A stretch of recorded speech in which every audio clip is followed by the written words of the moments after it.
Hello friends, नमस्कार। Easy maths के इस चैनल पर आपका स्वागत है।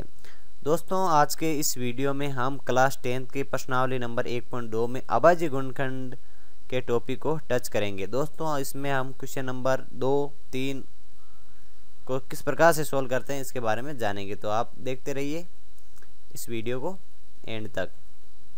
तो चलिए शुरुआत करते हैं।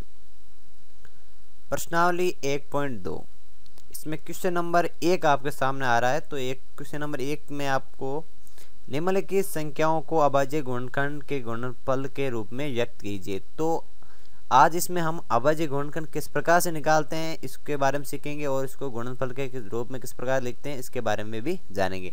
तो चलिए सबसे पहले संख्या इसका उदाहरण ले लेते हैं हम 140। तो यहाँ पर लिख दिया 140। इसके बाद में इसका स्ट्रक्चर लिख देते हैं। यहाँ पर ये देखिए इस प्रकार से मैंने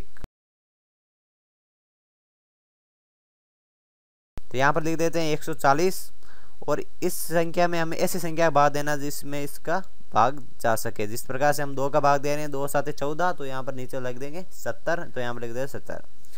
उसके बाद 70 में 2 का भाग जा रहा है तो हम 2 का भाग एक बार फिर से दे देंगे, इसमें आएंगे 35। तो यहाँ पर नीचे लिख देंगे हम 35। यहाँ पर लिख देते हैं 35। सिंपली 35 में 2 का भाग नहीं जाता है, 3 का ही नहीं जाता, 4 का नहीं जाता। उसके बाद में हम 5 का भाग देंगे, 5 का भाग जाएगा 7 बार। यहाँ पर लिख देंगे 7।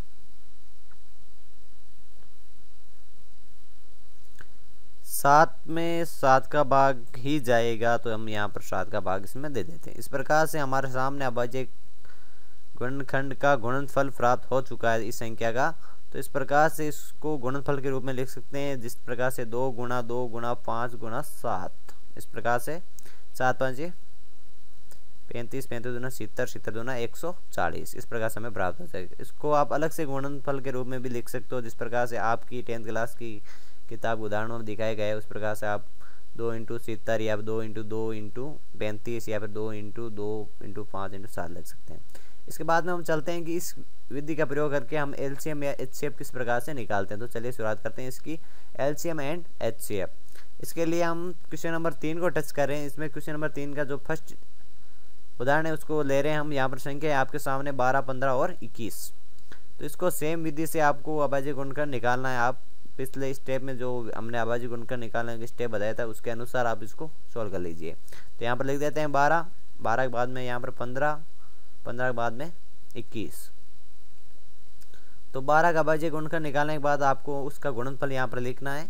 जिस तरह से लिख देते हैं 2 × 2 × 3, यानी 3 दूना 6, 6 दूना 12।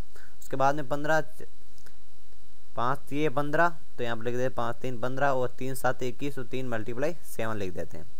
इस प्रकार से इसका ये संख्या प्राप्त हो गई। उसके बाद में हम एलसीएम किस प्रकार से निकालते हैं। एलसीएम निकालने के लिए हम इन संख्याओं में उन संख्याओं को ढूंढते हैं जिनकी घात अधिकतम हो, जो कि अधिकतम हो ऐसी संख्या को हम यहाँ पर लिखते हैं। जिस प्रकार से 12 में अधिकतम घात 2 की है तो हम 2 को 2 बार लिख देंगे या स्क्वायर लिख देंगे।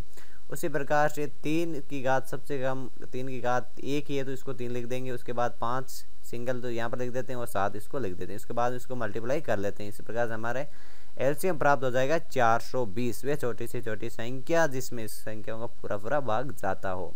उसके बाद में आता है एचसीएफ।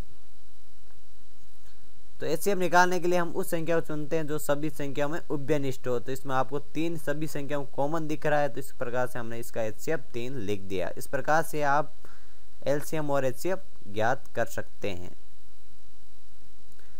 यदि ये वीडियो आपको अच्छा लगा तो इस वीडियो को लाइक करें और अपने दोस्तों के साथ शेयर करें और हम मुझे कमेंट बॉक्स में कमेंट लिखना मत भूलें। यदि आपको कोई प्रॉब्लम होती है तो आप उसको कमेंट में लिख सकते हैं और मैं कोशिश करूँगा कि आपकी प्रॉब्लम को सॉल्व कर सकूँ। तो थैंक यू, धन्यवाद। मिलते हैं नेक्स्ट वीडियो में।